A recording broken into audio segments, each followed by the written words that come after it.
வணக்கம். வில்வ துளசி எங்கள் குழு சார்பில் மற்றும் ஒரு முறை உங்களுக்கு எங்களுடைய காலை வணக்கத்தை தெரிவிச்சுக்கிறோங்க. அதாவது இந்த சேனல் நோக்கம் உங்க எல்லாருக்குமே தெரியுங்க. வெளிச்சத்துக்கு வராத பல கிராமத்து கோயில்கள், ஆழ்வார்களால் மங்களாசாரம் செய்யப்பட்ட வைணவ திருக்கோயில்கள், தேவார பாடல் பெற்ற சிவத்தலங்கள் மற்றும் தேவார வைப்பு தலங்களை ஒவ்வொரு வாரமும் உங்க கண்மனால் கொண்டு வந்து நிறுத்துறாங்க. அந்த வகையில் இன்று நாம் காணவிருக்கும் ஒரு அழகிய திருத்தலம் தானுங்க. தஞ்சாவூர் அம்மாப்பேட்டைக்கு அருகில் கிட்டத்தட்ட ஒரு 2-2.5 கிலோமீட்டர் தூரத்திற்கு தீபாம்பாள்புரம் என்னும் ஒரு அழகிய சுற்றுலில் அமைந்திருக்கும் அருள்மிகு மங்களாம்பிகை உடனுரை வன்மீகநாதர் திருக்கோயிலுங்க. தேவார பாடல் பெற்ற திருத்தலங்கள், மிக அழகிய திருத்தலம். 2001 கும்பாபிஷேகம் இருக்கு. தற்போது கும்பாபிஷேகத்திற்காக ரெடி ஆயிட்டு இருக்கேன். அதோடைய திருப்பணி வேலை தற்போது நடந்து கொண்டிருக்கு. அந்த அழகிய வயல்வெளிகளின் ஊடே மிகச் சிறப்பாக மிகப்பெரிய மதிர்ச்சுவர்களுடன் கூடிய இந்த திருக்கோயிலின் மூலவர் லிங்க வடிவிலான அருள்மிகு வன்மீகநாதர், தாயார் அருள்மிகு மங்களாம்பிகை, தீர்த்தம் நாக புஷ்கரணி. இக்கோயிலின் தல விருட்சம் வன்னி மரம். தீபாம்பாள்புரம். ஆம், பல பேருக்கு இந்த பெயரே புதியதுதான் இருக்கும். குறைந்தபட்சம் ஒரு 600 வருட சரித்திரத்தை தன்னுள் புதைத்து கொண்டு வெகு சாதாரணமாக வெளியில் தெரியும் ஒரு அழகிய கிராமம். தஞ்சையிலிருந்து 25 கிலோமீட்டர் தொலைவிலும், அம்மாப்பேட்டையிலிருந்து 3 கிலோமீட்டர் தொலைவிலும், விக்கிரமன் ஆறு மற்றும் வெண்ணாற்றுக்கிடையிலே இருக்கும் இந்த கிராமத்தின் அழகிய கோயிலை தாங்க இப்போ நாம் பார்க்க போகிறோம். இந்த தீபாம்பாள்புரம் என்று தற்பொழுது அழைக்கப்படும் இந்த அழகிய கிராமமானது சுமார் 600-700 வருடங்களுக்கு முன்னே வனமாக காட்சியளித்ததால் தீபாரண்யம் என்றே வழங்கப்பட்டிருக்கிறது. 4 வேதங்களையும் கற்றுணர்ந்த அந்தணர்கள் பலர் இருந்ததால் இது சதுர்வேதி மங்கலம் என்று கூட அழைக்கப்பட்டிருக்கலாம் என தோன்றுகிறது. அழகிய 4 அக்ரஹாரங்களுக்கு நடுவேதான் இந்த திருக்கோயிலானது அப்பொழுது அமைந்திருக்கிறது. அதாவது பண்டைய காலத்தில் பார்த்தீங்க அப்படின்னு சொன்னாக்க நம்ம தேர் கூட ஓடிங்க. கிட்டத்தட்ட 1000 வருஷம் புராதனமான கோயிலாக இருக்குங்க எங்களை பார்த்தா தோணுது. ஆனால் இப்போ லோக்கல் மக்களை கேட்டால் ஒரு 500 வருஷம் தற்காலிகமான இந்த வரலாறு தான் சொல்கிறாங்க தவிர அங்குள்ள கல்வெட்டுகள் மற்றும் செப்பேடுகளை பார்த்தா கிட்டத்தட்ட 1000 வருடத்திற்கும் அதிகமான ஒரு காலமாகத்தான் இந்த கோயிலை பார்த்தா தோன்றுகிறது. இந்த கோயிலுடைய தல புராணம், தல வரலாறு என்ன கூறுது அப்படின்ற ஒவ்வொன்றா இந்த காணொலியில் பார்க்கலாங்க. பசுமையான நெல் வயல்களின் நடுவில் கிழக்கு நோக்கிய பெரிய கோயிலாக இருக்கிறது. 5 ஏக்கர் பரப்புடன் மதிர்ச்சுவர் கொண்டு அழகுற விளங்குகிறது. அதனை கடந்து உள்ளே 5 நிலை ராஜகோபுரம் நம்மை வரவேற்கிறது. கோபுரம் தாண்டியவுடன் சுற்று திருமாளிகையுடன் கூடிய பிரகாரம் இறைவன் வன்மீகநாதர் கிழக்கு நோக்கிய கருவறையில் வீட்டிலிருந்து அருள்பாலிக்கிறார். இவர் சதுர ஆவுடையார்தான் இருக்கிறது. சிறப்பு, இறைவி மங்களநாயகி தெற்கு நோக்கி அமைந்திருக்கிறார். கருவறை முன் முகப்பு மண்டபம் ஒன்றும் அமைந்திருக்கிறது. இறைவன் கருவறை வாயிலில் ஒருபுறம் விநாயகரும் மறுபுறம் முருகனும் இருக்கின்றனர். திருவாரூர் தியாகராஜர் சந்நிதி போலவே இறைவன் சன்னதியை அடுத்து கிழக்கு நோக்கிய தியாகராஜர் சந்நிதியும் இருக்கிறது. ஒரு காலத்தில் தேரோடும் வீதிகளும் தேரும் கொண்டு விளங்கியதாக இந்த திருக்கோயிலானது விளங்கியிருக்கிறது. இத்திருக்கோயிலில் இருந்து ஒரு செப்பேடும் கிடைக்கப்பட்டிருக்கிறது. 1713 ஆடி மாதம் 22 கோயில் வெண்ணியில் வாழ்ந்த அந்தணர்கள் அனைவரும் தங்களுக்கு உரித்தான கரம்பை நிலத்தை தீபாம்பாள்புரம் வன்மீகநாதர் தியாகராஜ சுவாமி மங்களநாயகிக்கு அர்த்தஜாம கட்டளைக்காக கொடையாக கொடுத்து விட்டனர் என்றும், 14 அடி கோலால் அளந்து 8 வேல் நிலம் கொடையாக கொடுக்கப்பட்டது என்றும் அந்த செப்பேட்டில் இழக்கப்பட்டிருக்கிறது. பிரகாரத்தில் வலம் வரும் முன் சற்று ஜாக்கிரதையாகவே செல்ல வேண்டியிருக்கிறது. ஏனெனில் அருகில் உள்ள ONGC எண்ணெய் துறப்பு கிணறுக்காக தோண்டிய எண்ணெய் தண்ணீர் உறிஞ்சி எடுக்கப்பட்டதால் கோயிலின் வெளிப்பிரகார சுற்றாலை மண்டபங்கள் விரிசல் விழுந்தும், கருவறை சற்று மண்டபங்கள் மேற்கூரை கற்கள் சிறிது விரிசலடைந்தும் இருக்கிறது.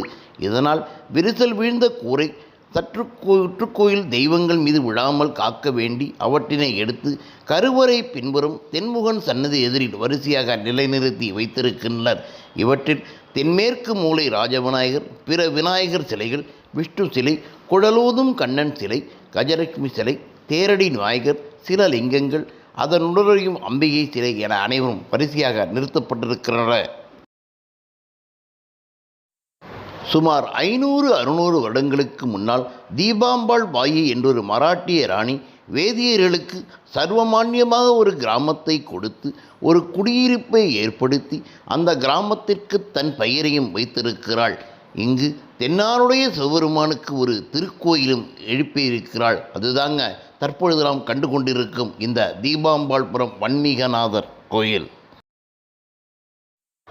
இத்திருக்கோயிலில் காணப்படும் நர்த்தன விநாயகர் ஒருவித வெள்ளை கல்லினால் வடிவமைக்கப்பட்ட மோகன சக்தி வாய்ந்த ஒரு மூர்த்தியாய் இருக்கிறார்.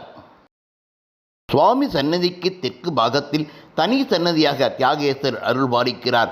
நம் தமிழ்நாட்டில் தியாகேசர் பிரபலமாக 27 இடங்களில் அருள்பாலிக்கிறார். அவற்றில் திருவாரூர் முதலான 7 ஸ்தலங்கள் சப்த விடங்க ஸ்தலங்கள் எனவும், தொண்டை நாட்டில் உள்ள திருவான்மியூர், திருவொற்றியூர் மற்றும் திருக்கச்சூர் ஆகியவை உபய விடங்க ஸ்தலங்கள் எனவும் அழைக்கப்படுகிறது.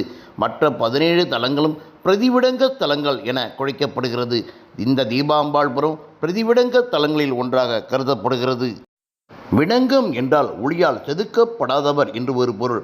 ஒவ்வொரு விடங்க தலங்களிலும் தியாகருக்கென்று பிரத்யேகமாக பெயர் குறிப்பிடப்பட்டிருக்கிறது. நம் தீபாம்பாள்புரத்தில் இருக்கும் தீப தியாகர் என வழங்கப்படுகிறார். மராட்டிய மன்னர் சாகாஜி நீ பாதமூலே கதி அம்பா சுந்தரநாயகி தீபாம்பர வாசினி திரிகோடீஸ்வரர் ராணி என பல கிருதிகள் நமது அம்பாளின் மீது ஏற்றியிருக்கிறார். ஒவ்வொரு வியாழக்கிழமையும் வார வழிபாடும் வெள்ளிக்கிழமைகளில் சிறப்பு பூஜையும் இத்திருக்கோயிலில் நடைபெறுகிறது. ஆண்டுதோறும் சித்திரை மாத பௌர்ணமியில் சித்ரா நட்சத்திரத்தில் சித்ரா பௌர்ணமி விழா நடைபெறுகிறது. இதுவே இத்திருத்தலத்தின் பிரம்மோற்சவம் எனப்படுகிறது. இதுவண்டி விஜயதசமி, திருவாதிரை, மாட்டுப்பொங்கல் போன்ற விழாக்களும் தனுர் மாதத்தில் திருவம்பாவை திருப்பள்ளி எழுச்சி ஓதப்படுவதுடன் சிறப்பு வழிபாடும் நடைபெறுகிறது. இத்திருக்கோயிலின் இறைவியை தரிசிக்க தீராத வியாதி, பில்லி, சூன்யம் போன்றவற்றால் ஏற்படும் இடர்பாடுகள் அனைத்தும் நிவர்த்தியாகிறது. இதனால் பல சமயத்தை சார்ந்த மக்களும் இத்திருக்கோயிலை நாடி வருகின்றனர். இந்த கோயிலை ஒரு முறை நாங்கள் வலம் வந்துட்டு இருக்கும்போது தான் இந்த கோயிலுக்கு தற்பொழுது கும்பாபிஷேக பணிகள் நடந்து வருகிறதுங்க. அதாவது 2001 செஞ்சுருக்காங்க. அதுக்கப்புறம் இப்போ செய்ய போகிறாங்க. 2001 போட்டப்படுற அதே அந்த குழு இருக்குதுங்க. அந்த குழு இன்னும் கலையாமல் அதே குழு மிகுந்த உற்சாகத்துடன் இப்போது செயல்பட்டு கொண்டிருக்கிறாருங்க. அந்த குழுவின் ஒரு முக்கியஸ்தரமான ஒரு குமாரன் இந்த ஊரை சேர்ந்தவங்க. அவரை இந்த கோயிலை பற்றி ஒரு சில வார்த்தைகள் பேச சொன்னோம். அவர் என்ன சொல்கிறாருன்னு இப்போ பார்க்கலாங்க.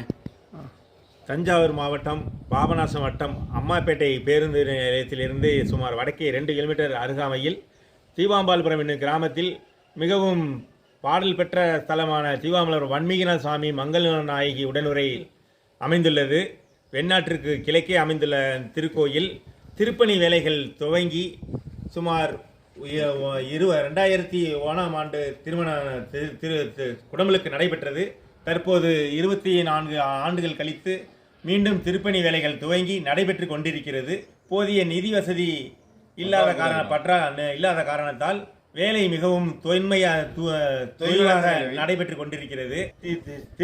திருக்கோயிலுக்கு பொருளுதவியோ நன்கொடையாளர்களோ வரவேற்கப்படுகிறார்கள். தாராளமாக நிதி உதவி பெற்று தருமாறு பணிவன்புடன் கேட்டுக்கொள்கிறோம். நன்றி, வணக்கம். நன்றி திருக்குமார் அவர்களே. அதாவது இந்த கோயிலை பற்றி இங்கே ஓரளவு நல்லா எடுத்து சொல்லியிருக்கிறீங்க. இந்த கோயிலானது தற்போது இந்து சமய அறநிலையத்துறையின் கட்டுப்பாட்டின் கீழ் வருகிறது. 5 கால பூஜை இன்றும் நடைபெற்று வருகிறது. அப்படிங்கிறது ஒரு மகிழ்ச்சியான மற்றும் சந்தோஷமான வியக்கத்தக்க ஒரு வகையில் தாங்க இருக்குது. ஏன்னா தற்போது இந்து சமய அறநிலையத்தின் கீழ் அனைத்து கோயில்களுமே 1 கால பூஜை திட்டத்தின் கீழ் சேர்க்கப்பட்டிருக்கிறது. ஆனால் இந்த கோயிலானது இன்னும் 5 கால பூஜை கண்டு வருகிறது என்பதே ஒரு வியப்பான ஒன்றுங்க.